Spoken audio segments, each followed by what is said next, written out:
John. And today we're going to be talking about The Power of Habit by Charles Duhigg. How's my modeling? Work on that. What do you Here, what do you want? There you go. Oh, sorry. Okay, now stop. Okay. So, I had read this book, I think probably halfway through the year, but I want to know your initial, like, we're not getting into it yet. Just give me your initial. What did you think when you first started listening to this book? Oh, I was super fascinated about it right away because I wanted to better myself, and what better way to do that than having good habits? And this shows us the beginning steps of having good habits. So I was very excited about it. Yeah, I thought it was interesting. Like, they started talking about habits in here, and that habits are formed because your brain is always trying to find like the most efficient way to do something. Mm-hmm. And I never had thought, I mean, I knew what a habit was, but I never really had thought about it in that light before. But it just talks about how as you go, you do your normal things that you do every day, your brain is constantly looking for a quicker way, a better way to do something, right? And like save energy too. Right. Yeah. Yeah. So I guess we'll start with the habit loop, because that was probably one of the most important things. Well, before that, Mm-hmm. I think it's important to know, like, habits are really ingrained. You know, it does move to like our subconscious part of the brain, but habits can be changed. You know, a lot of times, I think we've heard a lot of like it takes 90 days to change a habit, or 60 days. There's a whole bunch of different theories out there, and not saying what's right or wrong, but they can be changed. That's the important thing. Mm-hmm. You know, I think a lot of times we do get in the habit of something and we get defeated and we think, oh man, I'm never going to break this habit. I never can do it, right? But that's why I really enjoyed this. What Charles talks about here is he identifies what's called a habit loop. And it just really helps you become aware of why you have that habit and stuff like that. So the first little spot in the habit loop is a cue or trigger. Maybe you can talk a little bit about that, the cue or trigger, and there's different things that it falls into. Yeah, well, a cue can be set off by anything, a person, a picture that you see, a billboard, a thought. Yeah, so like location. Mm-hmm. So like a certain location, all of a sudden it's a cue. And this will all make sense like in the end when we wrap them together. But Yeah, but or even like a feeling could even set that off too. right, Certain or emotional feeling, right? Yeah, Or emotional feeling. an action by others. Every time somebody does this, then it's a cue or trigger that your mind recognizes, right? Mm-hmm. And it wasn't this book, it was another book actually, but it's talking about this. So we actually have what's called mirror neurons in our brain.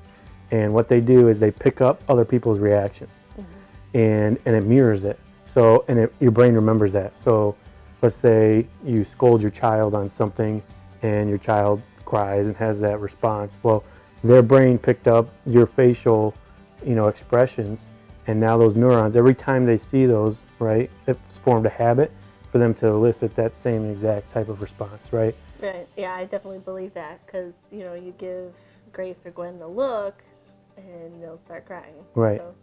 All because like the very first time, they knew they did something wrong, So that's the first one, cue. And then usually it's followed by a routine, Yeah. right? And that's your habit. So whatever Yes. it is, if it's like Charles identifies in here, it was cookies for him.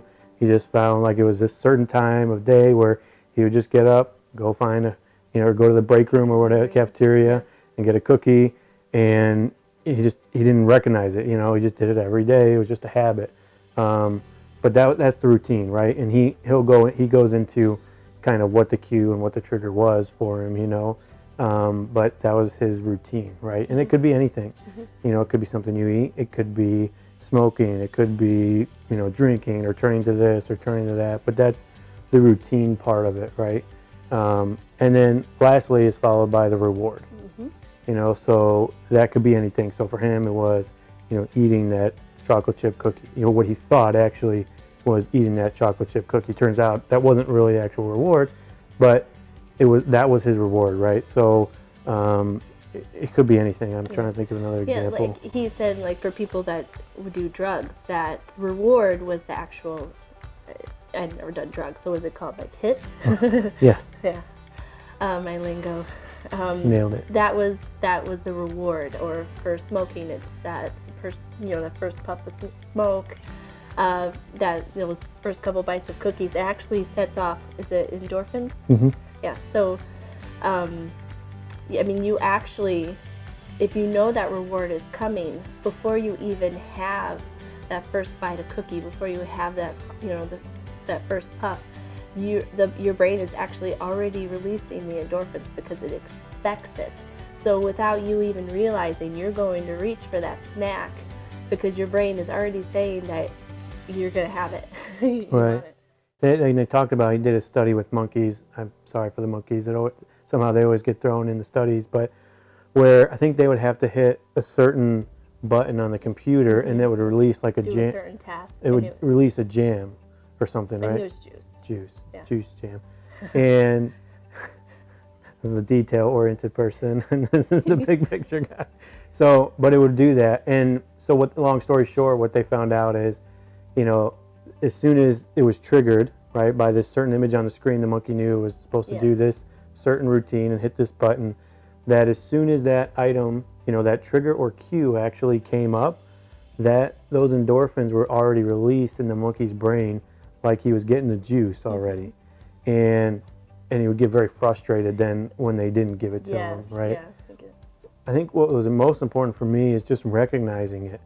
Recognizing that every habit does have a trigger or cue. And if you can get into, so like Charles talks about when he did get up every day during this break time, go to the cafeteria for a cookie, right? He found out, I think it was boredom, right? Or he was seeking, he just wanted. Yes, it was a little bit of wanting to. And social interaction, right? Yeah. So it was every time, a certain time of the day after he'd been working for a little bit, that his mind got a little bored. And when he would go, he found out when he would go to the cafeteria, he was always talking to somebody, and that was stimulating to his brain. So, but he recognized the cue or the trigger was that, it was that certain time of day when his mind was just getting a little bit bored and wearisome. And his reward wasn't necessarily the cookie, it was that distraction away from work for a little bit and the social interaction with somebody else. And that's the whole key of breaking the habit loop, right? Is the cue or trigger is always going to stay the same. And for the most part, your reward can stay the same, but it's just changing that routine part of it, right? Right. And maybe you can talk, you had an example or something, maybe a habit you had, and then changed it. Yeah, I grew up always biting my nails, and my dad would always tell me, Jojo, you gotta stop biting your nails, and then I would always be like, okay, I'm gonna do it, and just never did. When I would ever be watching a very suspenseful movie, I'd be biting my nails. If I was bored, like in school, sorry teachers, but I would, pick out my nails and bite them, and then it wasn't until I was in junior high that I really just, and I don't know if it was just me getting older and realizing that I probably shouldn't be doing this, but I was looking at my nails, I'm like, I really think I should just stop. And again, I really started to, I believed it. I believed that I could do it, and then I. Yeah, I think that was good, but circling back, what was you, and you probably didn't know at the time, but what can you identify was that trigger or cue? Because ultimately that's where you have to start, right? If you're going to change a habit, you've got to really dive into those certain ones, like it's the location, time, of day, it's an emotional thing, it's an action of somebody else, or a last action because you just did this and now you always do this, right? Maybe looking back, what can you kind of think that your cue or trigger was? Mine was an emotional feeling for me. If I was feeling stressed or maybe just even bored, but or insecure, definitely, right. That would make me bite my nails. Yes. Okay.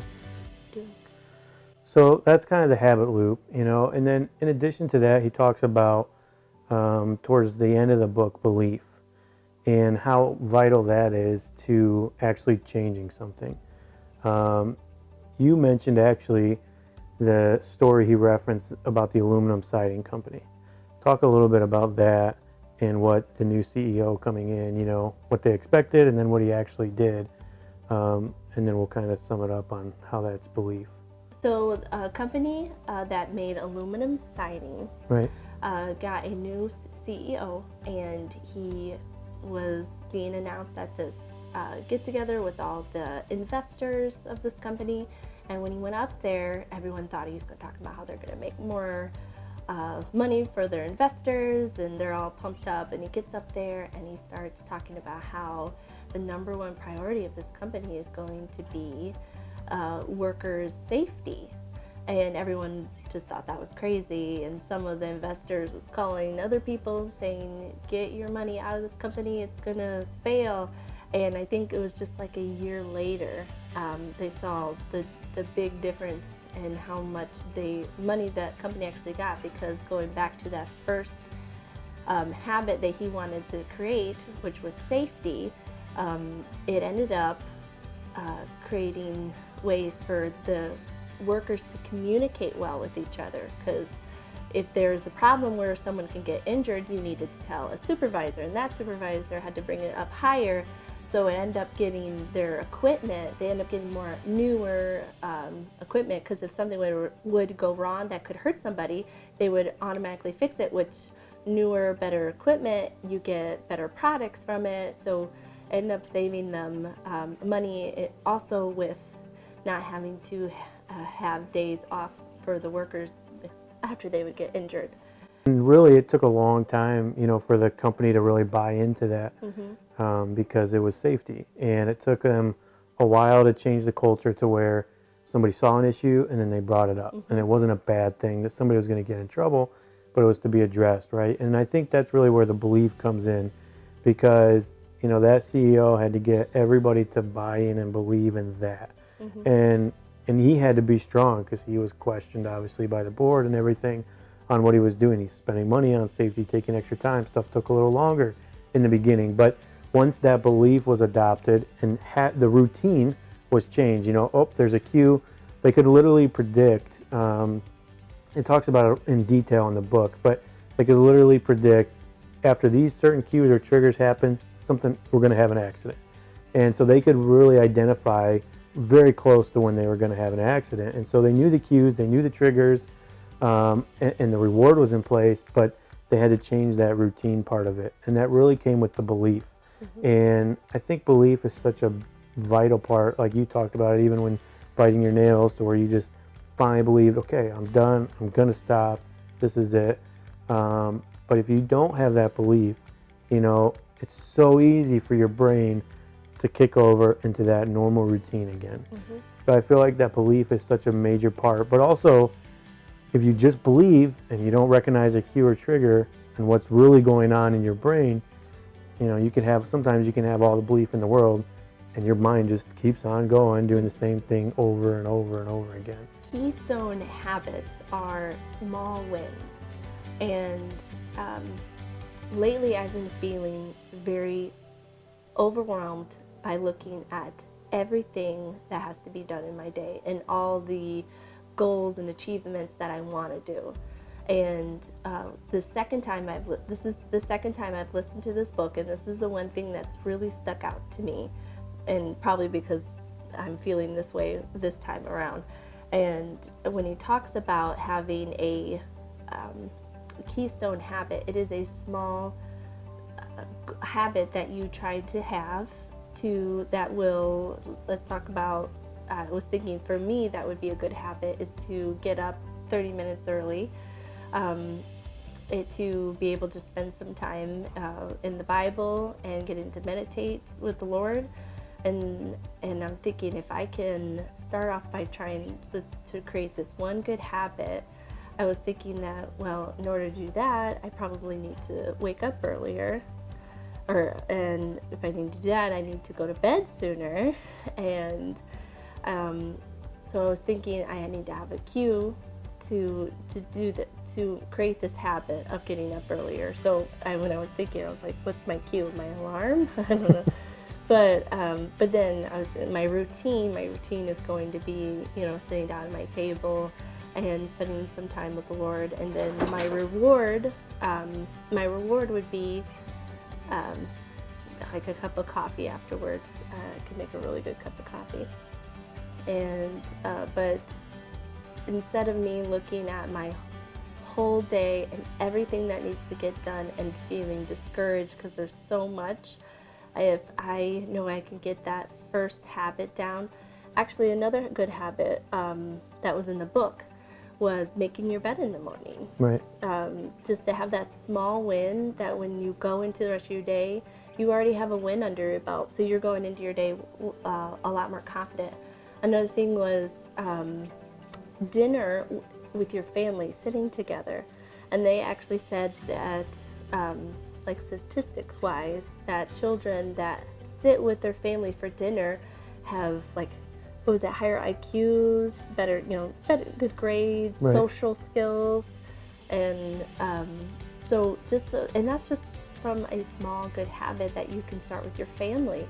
So, but to apply it to me today, I think just finding a small win, a small good habit to have, and that can grow and build into the big habits and the big goals that I have for this year. Yeah, that's good. So kind of recapping it all, one, just trying to give some takeaways that we had, right? One is, a habit isn't bad, right? It doesn't have to be bad. A habit is just your brain trying to be efficient so you can spend more time on other things that are important. So, one, recognize what your habits are and know that you can have good habits too. We spent a lot of time talking about bad habits, but you could use those keystone habits, like you were just saying, to develop a good habit. And sometimes that's the best place to start. Sometimes you have this really bad habit that you can't think about breaking. Well, sometimes the best way to start is by implementing a new good habit, right? And start on that, your cue, your routine, and your reward, right? And then it'll snowball from there. And so two is really recognizing the cue or the trigger that is followed, that the routine follows. Because if you can do that and you can identify what it is, you have a much better chance of, changing the habit, not completely eliminating the habit, just changing what you're doing during that time. Yeah. And doesn't Charles talk about how you can't necessarily just get rid of a habit? Right. Because your brain is trying to create, save energy. So Right. it made that habit, and you can't just Stop it. Yeah, right? you can't stop it, but you can change. You can change it. So by routine. changing the routine. Yeah. Right. Exactly. And then, thirdly is really that belief. So you have to have that belief that, I do know, I'm aware, I know what the cue and the trigger is, I know what my routine is, I believe this is important, that I'm going to do it, and really buy into that fact, right? And then lastly, I think is what you talked about is the keystone habit, and or habits, plural, because I think those are vital, to develop one small one here. Maybe it's getting up in the morning. For me, it was waking up in the morning and spending some time at the gym. That was a big habit of mine that I developed and am working on developing still, but that's the start of my day. So that's a big keystone habit for me, and I hate it every morning, but it's a habit now. I get up every morning and it happens, and now it's just a part of life and a routine, and now it's real easy. Okay, so now I have this habit down, and it's so much easier now to go to the next habit, the next block of time in my day, and let's develop a habit here. Yeah, actually, I was going to ask you, I was going to tell you that after you listening to this book last year, I would say that the biggest habit change that you have done is going to the gym in the morning. And I was going to ask you, do you feel like that has gone into other parts of your life? Yeah, for me, it was a big, complete habit change. And actually, my focus last year was habits and developing certain habits. And so this book fit really well. But I was in the habit of working really late, to 11, 12, 1 o'clock sometimes. And I couldn't get up. Sure, I'd get to the office by 7. But before then, there was just and I would try and get up to go work out, and there was no way it was going to happen. So for me, it was just developing the habit of going to bed a little bit earlier, getting up at the same time every day, and that helped me actually completely switch my schedule to where I'm not up super late anymore, and I'm up early, and that was a real important habit change. Yeah. Mm-hmm. Yeah, and it's actually that habit not only changed you, but also has changed our family, because now that you aren't working as late, you're getting all that work done in the morning. So when you come home a little bit earlier, you don't have to do work at home. You could spend Right. time with the family. So just that keystone habit has changed quite a bit in our lives. Right. So I hope that helps. There's a lot in the book. It's a very helpful book. If you're looking, it's the new year. That's why we wanted to start off with this book. You know, a lot of us out here just put down goals that we want to have, habits we want to break, habits we want to form. So that's why we figured we'd start out with this book. Very good book, especially starting out the beginning of the year. So we talked about we're going to give this book away at the end of every week, and we'll give away to somebody that comments on our YouTube channel. I think that's the best way for us to do it. So I think most of you are probably watching on YouTube right now. So if you'll just comment, either put your name, you guys did bad, you did good, thumbs up, thumbs down, but just leave a comment on there.